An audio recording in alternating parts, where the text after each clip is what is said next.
ये तो तय है कि अब झोला उठाने का समय आ गया है। और ये हम नहीं कहते, ये तो वही कह रहे हैं, हमारे झोला उठाने का टाइम आ गया है। सोचते हैं जाना तो वही है, सोचते हैं झोला उठाना तो वही है, सोचते हैं लूट कर भागना तो वही है, सोचते हैं कहां टिकेंगे, देश में या विदेश में। अब तक गांव के संडास से लेकर उनका बनवाया हुआ और रोड पर छोटी छोटी पुलिया तक बेचारे उद्घाटन करने पहुंच जाया करते थे नरेंद्र मोदी। तो इतने बड़े इवेंट को कैसे छोड़ दें? संसद भवन के उद्घाटन का अवसर वो कैसे छोड़ दें?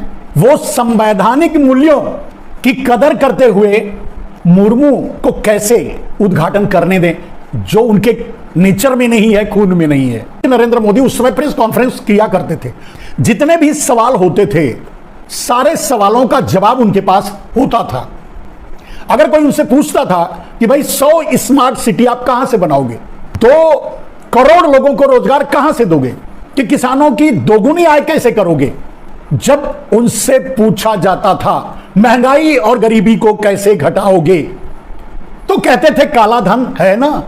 तब सबका एक मुफ्त जवाब यह था कि 15-20 लाख तो यूं ही सबको मिल जाएंगे, हर गांव को 200-200 करोड़ मिल जाएंगे, 30-35 रुपए में डीजल पेट्रोल मिला करेंगे, 200-250 में गैस मिला करेगा, महंगाई खत्म हो जाएगी। पहले कहते थे कि इतनी बड़ी लिस्ट सबकी मैं लेकर घूमता हूं और सबको जेल भेजूंगा, और सबको जेल भेजूंगा, चाहे वो हमारी ही पार्टी का क्यों ना हो। अपनी पार्टी छोड़ दो, दूसरी की पार्टी का भी किसी को जेल नहीं भेजे हैं, कम से कम काले धन के नाम पर तो नहीं भेजे हैं। जब प्रधानमंत्री बने, ओथ ले लिया, तो उनको काले धन की लिस्ट मिल गई। उससे पहले तो हवा में छोड़ते थे कौन कौन चोर हैं, तो देखा तो सारे के सारे इनके भाई बंद चोर थे। 80% black money holders, Modi, Shah, Parekh, Mehta वगैरह वगैरह वगैरह। इन्होंने अपना प्लान चेंज कर दिया। वादा था काले धन को राष्ट्रीय संपत्ति घोषित करके उस पैसे से सबको सपना दिखाए थे, सारे वादों को काले धन पर ले जाकर अटकाए थे। जब उन्हें दिखा कि यार 300-400 लाख करोड़ काला धन है लोगों के पास, फिर नरेंद्र मोदी के अपने वादे तोड़ दिए, काले धन को अंडरग्राउंड करने में लग गए, काले धन को अंडरग्राउंड करने में लग गए। उनको लगा कि ये सारे वादे तो पूरे हो सकते हैं, लेकिन उनको क्या हासिल होगा। अब अगर हम काले धन को राष्ट्रीय संपत्ति घोषित करते हैं तो हमारे आधे से ज्यादा तो मोदी, शाह, पारेख, मेहता सब जेल में चले जाएंगे। 80% इन्हीं का नाम सामने है। तो क्या किया जाए? यस, उन्होंने वहीं तय कर लिया कि छोड़ो राष्ट्रवाद और छोड़ो देश। इस देश का भला करने से कुछ नहीं होगा। यह देश तो वैसे भी मूर्खों मूढ़ों का देश है, इनको तो वैसे भी हिंदू मुसलमान में बरगलाया जा सकता है, फिर इनको पैसे और इन समृद्धि और सब कुछ देने से क्या फायदा। फिर एक बंद लिफाफा दिए, बोले भाई अब सुप्रीम कोर्ट भी मुझसे ना पूछे और मैं किसी का नाम नहीं बताऊंगा, अब जाने दो मुझे। और नरेंद्र मोदी ने ब्लैक मनी होल्डरों से डील कर लिया। अब 400 लाख करोड़ की डील नरेंद्र मोदी करते करते 200 लाख करोड़ तो मिला से। तो जैसे किसी के पास 1000 करोड़ था, बुलाए और बोले कि तुम्हारे पास 1000 करोड़ स्विस बैंक में है, 1 तो जेल जाओ, 2 50% जिसके नाम से मैं कहता हूं उसके नाम से जमा कर दो और 50% अपने नाम से रख लो। काले धन वाले जो थे उनके बाप का माल तो था नहीं, उनकी मां ने तो मजदूरी की नहीं थी, उनकी बहन बेटी खेत में जाकर लवाई बिनाई कुड़ाई तो की नहीं थी। बोला ठीक है भाई कोई बात नहीं, अब यहां तो जेल से भी बच जाएंगे और पैसे भी हमारे पास आधा तो रह जाएंगे। माने अब नरेंद्र मोदी किसके नाम बोले? वो 38 कंपनियां जो आज एक्टिव हैं, वो विनोद अडानी जैसे चोर जो दुनिया के देशों में एक्टिव हैं, भारत के न नागरिक होते हुए भी। 200 लाख करोड़ जो नरेंद्र मोदी को मिलना था वो 300 लाख करोड़ मिला। अब 300 लाख करोड़ XYZ नामों से ट्रांसफर तो करवा लिया विनोद अडानी जैसे चोरों के नाम। भारत में काले धन को राष्ट्रीय संपत्ति घोषणा करके क्यों नहीं मंगवाया? अगर मंगवाते तो देश के काम आता। नरेंद्र मोदी को देश से कोई मतलब है नहीं। नरेंद्र मोदी को पूरा पैसा गुजरात को देना था, चोर गुजरातियों को देना था, उन्होंने वही काम किया।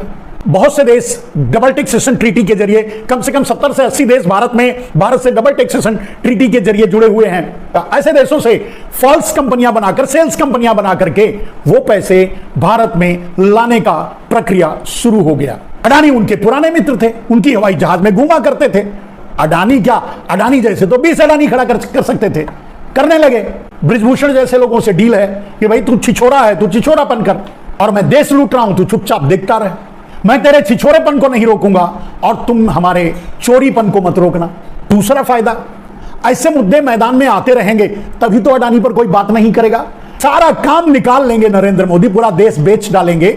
जिस दिन झोला उठाना होगा उसके 2 दिन पहले आएंगे और कह देंगे भाई माफ कीजिए, समझने में भूल हो गई।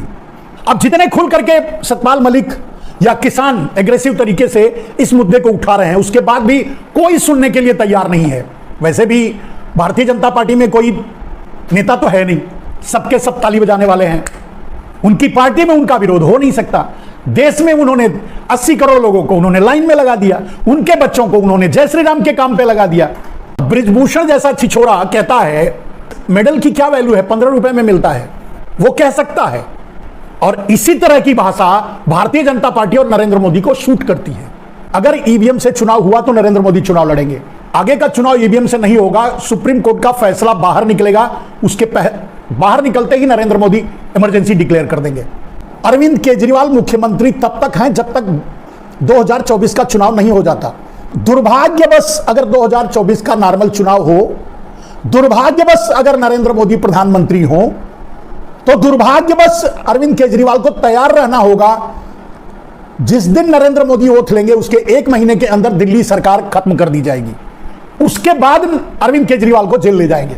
2000 की नोट लॉन्चिंग में 5 लाख करोड़ का घोटाला था, 2000 का नोट रिवर्स लेने में 3 लाख करोड़ का घोटाला है। कि नरेंद्र मोदी ये डिसाइड कर चुके हैं कि अब वो इससे ज्यादा सत्ता में नहीं रह सकते, झोला उठाने का टाइम आ गया है। और झोला उठा करके सीधे गुजरात जाएं, इस व्यवस्था में लग चुके हैं। 3 लाख करोड़ का घोटाला भी कर लेंगे। 2000 के नोट में जो घोटाले किए गए लॉन्चिंग से लेकर अब तक, वो सब पर पर्दा भी पड़ जाएगा, सबूत भी मिट जाएगा और नरेंद्र मोदी के जाने का रास्ता भी साफ हो जाएगा। सीधे चुनाव में जाकर के नरेंद्र मोदी जीत नहीं सकते, मार्गदर्शक मंडल में जाने के लिए तैयार नहीं है। अगली सरकार तो इनकी बननी नहीं है, अगली सरकार किसी और की बनेगी, लेकिन भारतीय जनता पार्टी बची रहती अगर ये मार्गदर्शक मंडल में चले जाते। जिसको इन्होंने बनाया है ना काले धन के जरिए, उसी काले धन पर ये जाएंगे, उसी काले धन के लिए जाएंगे और सब लीप पोत करके चौका देकर जाएंगे। अगर नरेंद्र मोदी चुनाव लड़ते हैं, मानते नहीं हैं, तो भारतीय जनता पार्टी को दहाई में ही सीट मिलेगी, 99 से नीचे चाहे जितना मिल जाए। मैं आप लोगों को बताना चाहता हूं, जैसे संसद भवन का उद्घाटन, लाखों लाख लोगों की लाशों पर बना है संसद भवन, जो नरेंद्र मोदी ने बनवाया है। ना तो उसके शुरुआत करने में रामनाथ कोविंद को बुलाए और ना ही अब उसके उद्घाटन में द्रौपदी मुर्मू को बुलाएंगे। हक उनका ही है।